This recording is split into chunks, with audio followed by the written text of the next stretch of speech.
Do you know we eat far more healthier food today than we did 100 years ago? You might think that the rapid growth of the fast food industry would have taken its toll on our health, but in fact, the food we buy today has actually become healthier, and many famous lunches of the past were very dangerous for our health. So now, without eating more junk food, let's start the video on 13 dangerous lunches from 1970s that no longer exist. Number 1 is creamed chipped beef, or also known as SOS. SOS stands for on a shingle. The shingle is the toast.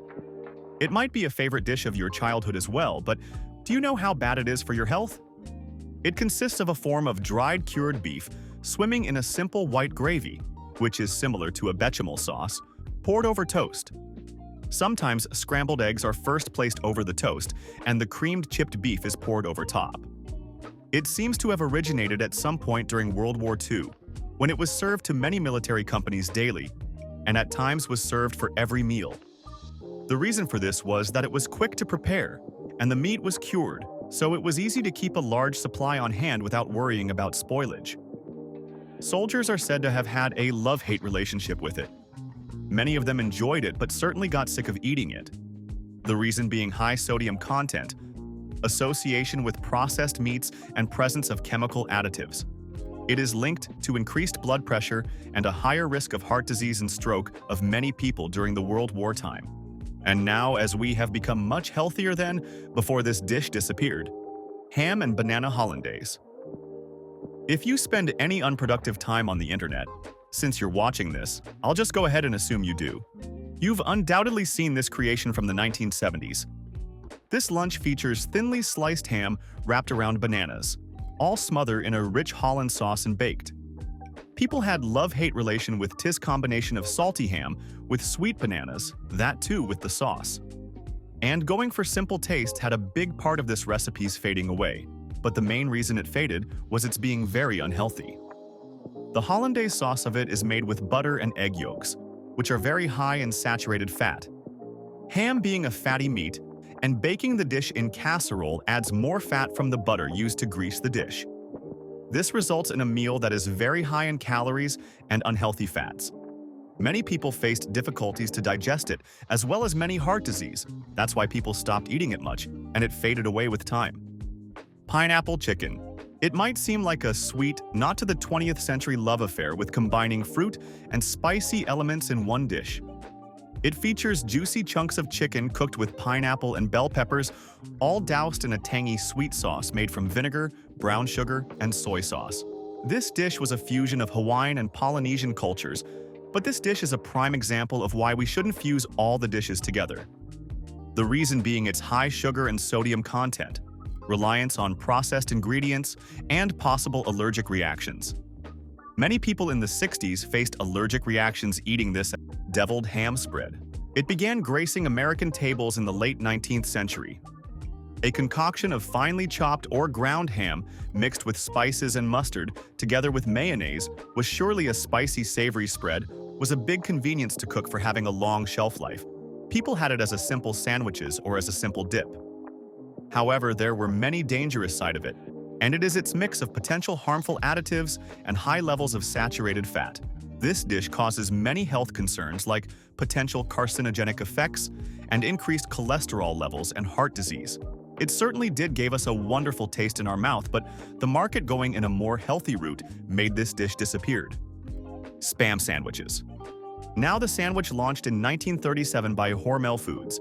It quickly became stable during World War II for its long shelf, live and easy to cook. Spam sandwich might be grilled or might not be with simple condiments like mustard were a hit at the beginning.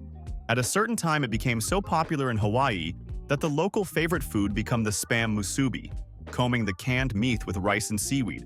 Over time, the popularity of it faded away. The marketing was a big reason, but it's being considered unhealthy primarily due to their high sodium and saturated fat content, and the presence of potentially harmful additives resulting in people being sick and having many health concerns, including potential carcinogenic effects, made the sandwich fade away. Beef stroganoff. This recipe is like a warm hug from the past. It comes from the 19th century Russia. Dreamt up by a chef who worked for the Stroganoff family. And when it hit the American market, it instantly became a hit. Particularly loved mostly by the 50s and 60s people. The tender beef strips, swimming in a creamy sour cream sauce, often jazzed up with mushrooms and onions, and served over a bed of noodles or rice was perfect of simple family dinner to family gathering, but this beloved food was that loved anymore when it caused many serious health problems, like its being a heavy meal and increases the chances of stroke as well as its hypertension and cardiovascular problems if consumed frequently. Vienna sausages. Founded 1928 by Leopold Mlinek Sr. in Vienna. Among the guests was also the legendary Austrian Federal Chancellor Bruno Kreisky. Vienna sausages were a uniquely American invention. They certainly did not stay here.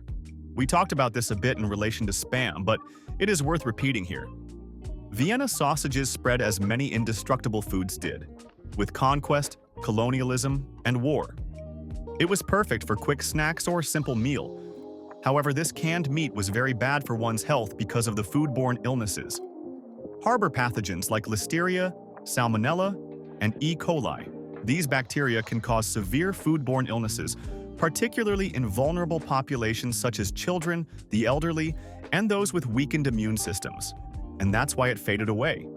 Tomato surprise, once captivated. The culinary scene with its inventive approach, tomatoes hollowed out and filled with everything from tuna to chicken salad or rice blends, served up chill. This dish thrived in the 50s and 60s were hosts. At home parties, loved the visual appeal and refreshing taste it offered. The dish looked really appealing, however, the dish not having a natural flavor caused digesting issues of many.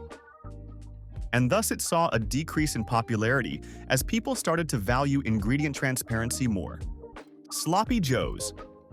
The sandwich is believed to have originated in the early 1900s at a bar in Havana, Cuba, created by a cook named Joseph Sloppy Joe Hayden. Beef onions and either tomato sauce or ketchup all jazzed up with some brown sugar and maybe a dash of Worcester sauce. It then quickly spread to the United States, where it became a staple at diners and lunch counters across the country. School cafeterias played a significant role in the rise of Sloppy Joes as a popular food choice in the United States, particularly from the 1950s onward. Traditional Sloppy Joe recipes made with ground beef can be high in saturated fat and cholesterol. People who ate it too much was facing for health issues. Chicken a la King. Its name possibly named after a hotel chef, or a guy named James King. It hit the scene big time in the early 20th century across the US. We're talking creamy, luxurious sauce loaded with tender chicken chunks, mushrooms, pimentos, and green peppers all ready to be spooned over rice pasta or bread. It was the perfect solution for turning yesterday's chicken into today's treasure, but many people could not cook it the right way. There were many cases of chicken a la King made with undercooked chicken. That causes many people to food poisoning and other foodborne illnesses like salmonella or campylobacter. Banana meatloaf. Well, it was definitely a unique meatloaf, made by incorporating mashed bananas to add sweetness and moisture to the loaf. The addition of bananas also helped the meatloaf retain moisture during cooking, resulting in a tender and flavorful dish. However, not all foods should be mixed because it causes many problems to people who ate it too much. While banana meatloaf provided some nutritional benefits, such as potassium from bananas, it also was high in sodium and saturated fats, which caused many health problems, and people started to go for more healthy recipes. Shrimp wiggle. Shrimp and sweet peas in a comforting white sauce, traditionally served over toast or pasta.